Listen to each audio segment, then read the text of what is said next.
असम के शोणितपुर जिले के शहीद नगरी ठेकियाजुली में आयोजित बिहू नृत्य, ढोल वादन और रेंग बिहू की कार्यशाला का सफल समापन हुआ। उल्लेखनीय है कि ठेकियाजुली आंचलिक छात्र संघ के स्थानीय लोगों के सहयोग से 18 मार्च 2026 से 20 दिवसीय कार्यक्रम के रूप में इस बिहू नृत्य, ढोल वादन और रेंग बिहू कार्यशाला का शुभारंभ किया गया था। आज उत्साहपूर्ण माहौल में इस बीच कार्यशाला का समापन हुआ। समापन समारोह में सदो असम छात्र संघ के कई वरिष्ठ नेताओं के साथ साथ विभिन्न संगठन के प्रतिनिधि और क्षेत्र के अनेक गणमान्य व्यक्ति भी उपस्थित रहे।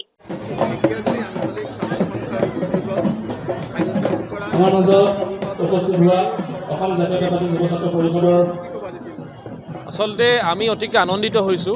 आमी ढेकियाजुली आंचलिक छात्र सन्थाई ढेकियाजुली अंचলৰ অতি পুৰণি নগৰ নিম্ন বুনিয়াদী বিদ্যালয়ত আচলতে আমি বিহু নাচৰ 20 দিনীয়া কৰ্মশালাৰ আমি আয়োজন কৰিছিলোঁ আৰু ঢেকিয়াজুলি আঞ্চলিক ছাত্ৰ সন্থাই এইবিলি কৰ্মশালা বিহু নাচ, ঢোল বাদন আৰু জেং বিহু নতুনকৈ আমি জেং বিহুটো আমি সন্নিবিষ্ট কৰিছোঁ।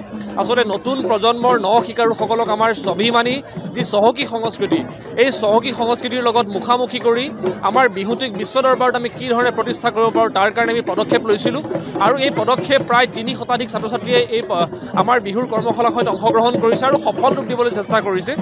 আৰু সেয়েহে আমি অভিভাৱক সমাজক আৰু আমি প্ৰশিক্ষাৰ্থীসকলক আমি বিশেষভাৱে ধন্যবাদ জ্ঞাপন কৰিছোঁ, কাৰণ আমি ছাত্ৰ সন্থাই যি ধৰণে প্ৰচেষ্টা গ্ৰহণ কৰিছোঁ তেওঁলোকে আমাৰ প্ৰচেষ্টাক সফল ৰূপ দিবৰ কাৰণে তেওঁলোকে আমাক সহায় সহযোগ কৰি তাৰ কাৰণে আমি ধন্যবাদ জ্ঞাপন কৰিছোঁ।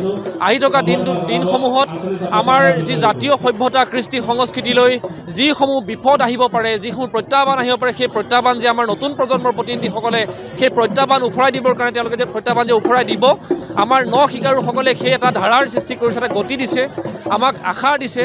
আৰু আহি থকা দিনসমূহত আমি অসমৰ ৰাইজৰ লগতে ছাত্ৰ সন্থাই আহ্বান কৰা প্ৰতিটো কাৰ্যসূচীতে আমাৰ সাংস্কৃতিক আন্দোলনেই হওক, ৰাজপথত কৰা আন্দোলনৰ আমাৰ সকলো কাৰ্যসূচীৰে ৰাইজৰ সহায় সহযোগিতা আমি আন্তৰিকতাৰে কামনা কৰিছোঁ। আঞ্চলিক ছাত্ৰ সন্থাৰ উদ্যোগত 20 দিনীয়া কাৰ্যসূচীৰে শুভাৰম্ভ কৰা বিহু নাচ, ঢোল বাদন আৰু জেং বিহুৰ কৰ্মশালাৰ যি সামৰণি অনুষ্ঠান ইয়াত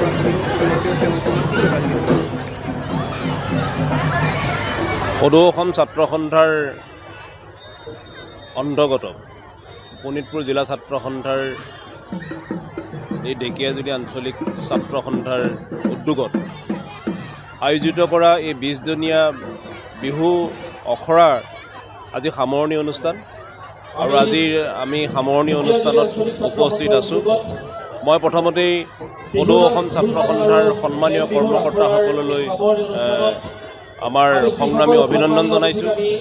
লগতে আগন্তুক নতুন বছৰ আৰু ৰঙালী বিহুৰ শুভেচ্ছা জ্ঞাপন কৰিছোঁ। আমি জানো যে বিহু আপোনাৰ যিহেতু সেই আখদৰ তলৰ বিহু আপোনাৰ আহি মঞ্চ পালেহি, গতিকে মঞ্চত বিহু নতুন প্ৰজন্মই এই বিহুক শুদ্ধ ৰূপত বিহু নাচিব লাগিব, গাব লাগিব। এইকাৰণে অসমৰ বিভিন্ন ঠাইত সদৌ অসম ছাত্ৰ সন্থা, অসম জাতীয়তাবাদী যুৱ ছাত্ৰ পৰিষদকে আদি কৰি অসমৰ জাতীয় অনুষ্ঠানসমূহে এই বিহু কৰ্মশালা, বিহু অখৰা আয়োজন কৰে। আৰু ঢেকিয়াজুলিত আপোনাৰ আমি দেখিছোঁ প্ৰায় 200 আমাৰ নতুন শিকাৰু, ইয়াত কণ শিশুসকলে ইয়াত ঢোল বজাবলৈ আহিছে, ইয়াত নাচিবলৈ আহিছে। গতিকে মই শিকাৰুসকলক, যিসকলে শিকিবলৈ আহিছে, মই তেওঁলোকলৈ আন্তৰিক মৰম যাচিছোঁ। আৰু বিশেষকৈ অভিভাৱকসকলক মই হৃদয়ৰ পৰা অভিনন্দন এইকাৰণে জ্ঞাপন কৰিছোঁ যে বিহু শিকাবলৈ আজিকালি আমি ইয়াত ঢেকিয়াজুলিত দেখিছোঁ অভিভাৱকসকলে এই বিহু অখৰালৈ পঠিয়াই দিয়ে। ঢেকিয়াজুলিত ছাত্ৰ সন্থাৰ উপৰিও কেইবাটাও অনুষ্ঠানে ইতিমধ্যে বিহু অখৰা আয়োজন কৰি গৈছে। এই অখৰাবিলাকতো আমি উপস্থিত থাকি আমি অনুভৱ কৰিছোঁ যে অভিভাৱকসকলৰ গুৰুত্ব বাঢ়িছে, অভিভাৱকসকলে গুৰুত্ব দিছে, আমাৰ নিজৰ ল'ৰা ছোৱালী বিহু অখৰালৈ পঠিয়াইছে। এইটো এটা শুভ লক্ষণ, জাতিটোৰ কাৰণে শুভ লক্ষণ, কাৰণ অসমীয়া জাতিৰ বাপতি সাহোনেই ৰঙালী বিহু।